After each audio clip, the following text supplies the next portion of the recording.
AWS வழங்குற முக்கியமான சர்வீஸான IAM பத்தி தான் பார்க்க போறோம். IAMனா ஐடென்டிட்டி அண்ட் ஆக்சஸ் மேனேஜ்மெண்ட். AWSல இருக்கிற ஐடென்டிட்டிஸை பாதுகாப்பா மேனேஜ் செய்யவும், AWS சர்வீஸ் மற்றும் ரிசோர்ஸஸை பாதுகாப்பா ஆக்சஸ் செய்யவும் IAM பயன்படும். AWS அக்கவுண்ட்ல இருக்கிற ஐடென்டிட்டிஸை அல்லது மல்டிபிள் AWS அக்கவுண்ட்ல இருக்கிற ஐடென்டிட்டிஸை எளிதா மேனேஜ் செய்ய முடியும். உங்களோட ஒர்க்லோடுக்கு தேவையான குறைந்தபட்ச ப்ரிவிலேஜை ஃபைன் கிரைன்ட் ஆக்சஸ் கண்ட்ரோல்ஸை பயன்படுத்தி கொடுக்க முடியும். AWS ரிசோர்ஸஸை பயன்படுத்தும் ஒர்க்லோட்ஸுக்கு தற்காலிக செக்யூரிட்டி கிரெடென்ஷியல்ஸும் பணியாளர்களுக்கு தேவையான ஆக்சஸையும் AWS IAM ஐடென்டிட்டி சென்டர் வழியா வழங்க முடியும். லீஸ்ட் ப்ரிவிலேஜ் பாலிசிஸை உருவாக்கி எக்ஸ்டர்னல் மற்றும் அன்யூஸ்டு ரிசோர்ஸஸை தொடர்ந்து அனலைஸ் செய்து அவை சரியா கான்ஃபிகர் செய்யப்பட்டுள்ளதா அப்படிங்கிறத கண்காணிக்க முடியும். நாம ஏற்கனவே பார்த்த மாதிரி IAMங்கிறது ஒரு குளோபல் சர்வீஸ். IAM பயன்படுத்தி நம்மளோட யூசர் அக்கவுண்ட்ஸை உருவாக்கி அதை குரூப்ல அசைன் செய்ய போறோம். நாம ஏற்கனவே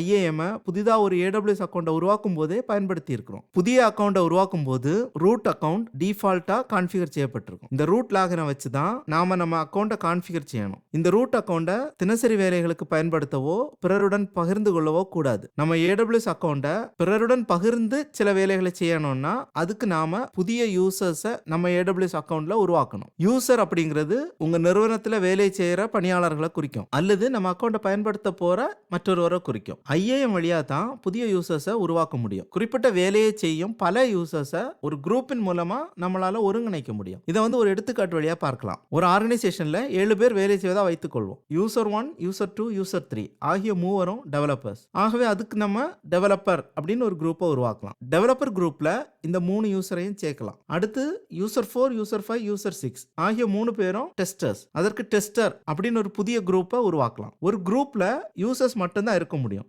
ஒரு குரூப்புக்குள்ள மற்றொரு குரூப்பை இணைக்க முடியாது. சில நேரங்கள்ல யூசர் 7 போன்ற யூசர்ஸ் எந்த குரூப்லயும் இல்லாமல் கூட இருக்கலாம். ஆனா எந்த ஒரு யூசரையும் ஒரு குரூப்ல இணைப்பதன் மூலம் அவங்கள நம்ம எளிதா நிர்வகிக்கலாம். அதே போல ஒரு யூசர் பல குரூப்ல இருக்கலாம். எடுத்துக்காட்டா டெவலப்பர் குரூப்ல இருக்கிற யூசர் 3யும் டெஸ்டர் குரூப்ல இருக்கிற யூசர் 4ம் மேனேஜ்மெண்ட் வேலைகளை செய்வாங்க அப்படின்னு வச்சுக்குவோம். அப்படின்னா அவங்களுக்குன்னு மேனேஜ்மெண்ட் அப்படின்னு ஒரு குரூப்பை உருவாக்கி அதுல அவங்கள இணைக்கலாம். சரி, எதுக்காக நாம இந்த யூசர்ஸை நம்ம AWS அக்கவுண்ட்ல உருவாக்கி அவங்கள குரூப்ல இணைக்கணும்? ஏன்னா நம்ம AWS அக்கவுண்ட நாம பிற யூசர்ஸை பயன்படுத்த அனுமதிக்க போறோம். அப்படி அவங்களுக்கு அனுமதி கொடுக்கிறதுக்கு நாம ஒவ்வொரு யூசருக்கும் சில பெர்மிஷன்ஸை கொடுக்க வேண்டியிருக்கும். இத IAM பாலிசி வழியா தான் கொடுக்க முடியும். ஏன்னா நம்ம AWS அக்கவுண்ட நாம பிற யூசர்ஸ் பயன்படுத்த அனுமதிக்க போறோம். நீங்க இங்க படத்துல பாக்குற மாதிரி தான் IAM பாலிசி JSON ஃபார்மேட்ல இருக்கும். இது ப்ரோக்ராமிங் லாங்குவேஜ் கிடையாது. இதை எழுதுறதுக்கு ஒரு ப்ரோக்ராமரா இருக்கணும் அப்படிங்கிற எந்த அவசியமும் இல்லை. இதுல ஒரு யூசர் அந்த அக்கவுண்ட்ல என்னெல்லாம் சேர்றதுக்கு பெர்மிஷன் இருக்கு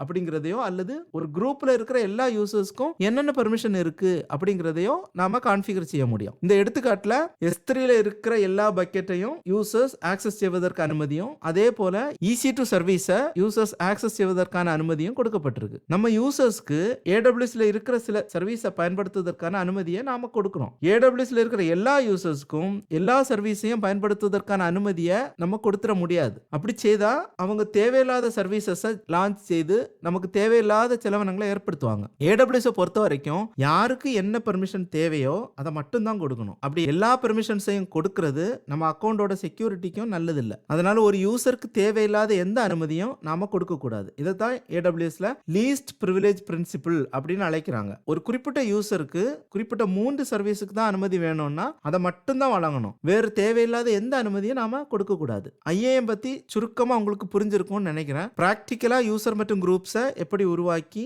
அவங்களுக்கு தேவையான அனுமதியை எப்படி கொடுக்கிறது அப்படிங்கறத அடுத்த பகுதியில் பார்க்கலாம்.